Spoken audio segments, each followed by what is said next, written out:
तो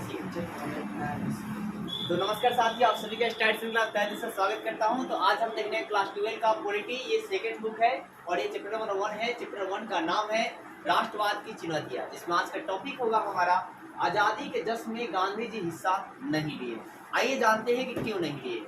तो सबसे दोस्तों है क्या, गांधी जी देश में हो रहे हिंसा से क्या थे, दुखी थे।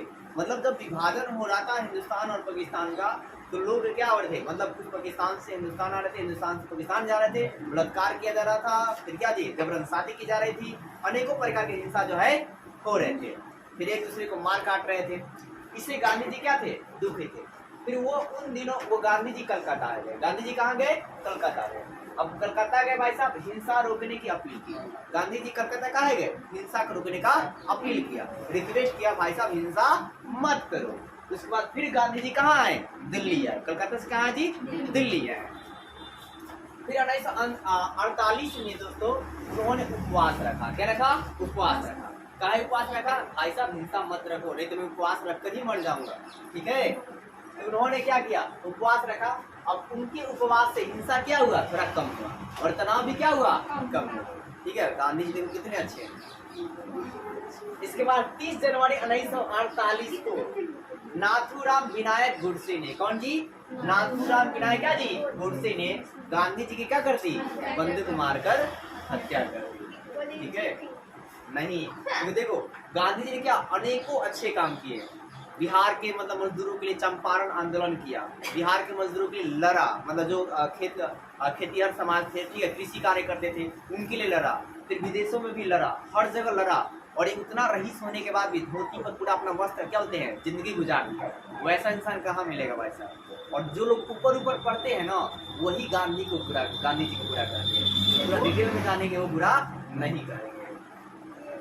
तो गांधी जी ने बहुत कुछ कहा, उतना रईसी होने के बावजूद भी धोती पर बंदा अपना जीवन गुजार दिया, वो सिर्फ आपके लिए, देश के लिए, समझ रहे हैं। इसलिए बापू ऐसे नहीं कहा जाता, राष्ट्रपिता है। अब आगे देखो साहब, ये समझ गए कि आपने क्या देखा कि गांधी जी देश में हो रहे हिंसा से क्या जी, दुखी थे। और आपको वो उन दिनों कलकत्ता गए, हिंसा रोकने की अपील की। फिर कहाँ गए, दिल्ली गए। वो क्या कहते हैं, हिंसा ना हो भाई साहब, मारकाट ना हो, अच्छा चाहते हैं ना, और मारे जाएंगे। फिर आपका है क्या कि 1948 में उपवास रखा ताकि हिंसा कम हो जाए, तनाव कम हो जाए। लेकिन आपका है क्या, 30 जनवरी 1948 को नाथूराम विनायक गोडसे ने बंदूक मार के क्या कर दी, गोली मार के क्या कर दी, हत्या कर दी। अब देखिए रजवाड़े की बात करते हैं। तो आपका राष्ट्र निर्माण की चुनौतियां में रजवाड़े भी एक बहुत बड़ा समस्या था। अब ये समस्या क्या था, तो ब्रिटिश इंडिया के अंतर्गत जो अंग्रेज जो है दो तरह से शासन करते थे। ब्रिटिश इंडिया में अंग्रेज किस तरह शासन करते थे, दो तरह से, एक आपका डायरेक्ट और एक आपका इनडायरेक्ट। एक खुद शासन करते थे और इनडायरेक्ट आपका देसी रजवाड़े द्वारा करते थे। मतलब देसी रजवाड़े थे ना साहब, उसके द्वारा जो है करते थे। देखो देसी राजा होते थे, लेकिन उनका पर अधिकार जो है वो किसके अधीन थे, अंग्रेज के अधीन थे। जो अंग्रेज कहेंगे वही वो करेंगे। तो एक तो वो खुद अंग्रेज शासन कर लिया और दूसरा राजा के द्वारा भी शासन करवाया। तो डायरेक्ट और इनडायरेक्ट करता। देश में 565 रियासतें थी। देश में जो है कितने रियासत थी, 565। और ऐसे में देश टूट जाने का खतरा था। देखो साहब, ऐसे में देश क्या जी, टूट जाने का खतरा था। अब क्यों टूट जाने का खतरा था, क्योंकि अंग्रेज ने घोषणा किया था कि ब्रिटिश प्रभुत्व के बाद रजवाड़े भी आजाद हो जाएंगे। अगर ब्रिटिश प्रभुत्व समाप्त होगी, देश आजाद होगा, तो रजवाड़े भी क्या होंगे, आजाद होंगे। अब जब देश आपका आजाद होगा, तो जहां ब्रिटिश का, जहां पर रजवाड़े पर अधीन था, जिसकी स्वाधीन था 565 पर, इस तरह देश का 565 हिस्सों में टूट जाएगा। 565 के जी टूट जाएगा, तो देश और पूरी तरह से बिखर जाएगा। ये भी बहुत बड़ा समस्या था कि राज्यों को भी एक साथ करना, एक साथ क्या जी करना, और एक नए देश का निर्माण करना। तो सबसे पहले आपका है क्या कि त्रावणकोर क्या जी, त्रावणकोर राजा ने अपने राज्य को आजाद रखने का ऐलान कर दिया। अब देखो और भी हरकम बच गया कि एक राजा था जिसका नाम क्या था जी, त्रावणकोर राजा। इसने क्या बोला कि अगर इंडिया आजाद हुआ तो मैं भी क्या जी, हमारा भी देश एक अलग, हमारा राज्य क्या होगा, आजाद हो जाएगा।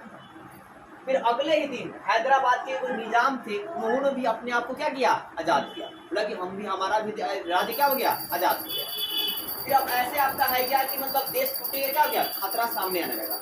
बहुत जगह देश टूटने का खतरा जो है सामने आने लगे कि अगर ऐसे एक कर सारे अपना राज्य बनाने लगेंगे तो ऐसे कितना हो जाएगा, 565 राज्यों में बढ़ जाएगा इंडिया। ठीक है, अब इसको एक साथ करना है। तब जाकर आपका हुआ क्या, राजवाड़ों को विलय, विलय मतलब मिलाने का, राजेगा जी एक साथ करने का काम किसने किया, पटेल जी किए। कौन किए, पटेल जी। और पटेल जी ने सारे राजाओं को समझाया कि देखो भाई अलग अलग करोगे तो देश का टुकड़ा हो जाएगा और ज्यादा समस्या बढ़ जाएगी, ठीक है। तो समस्याओं कम से कम हो, समस्या ना हो और आप सभी को लाभ मिले, इसके लिए समझा बुझाकर उन्होंने क्या किया, पटेल जी ने सारे राजवाड़ों को क्या किया कि है क्या, इंस्ट्रूमेंट ऑफ क्या जी एक्सेस पत्र पर क्या किया, साइन करवा लिया। क्या करवा लिया, साइन करवा लिया कि अब इसके बाद आजाद होता है तो कोई भी अपना राज्य की मांग नहीं करेगा। तो उम्मीद करता हूँ कि आपको वीडियो अच्छी लगी होगी, वीडियो लाइक कीजिए और चैनल सब्सक्राइब ज्यादा शेयर कीजिए।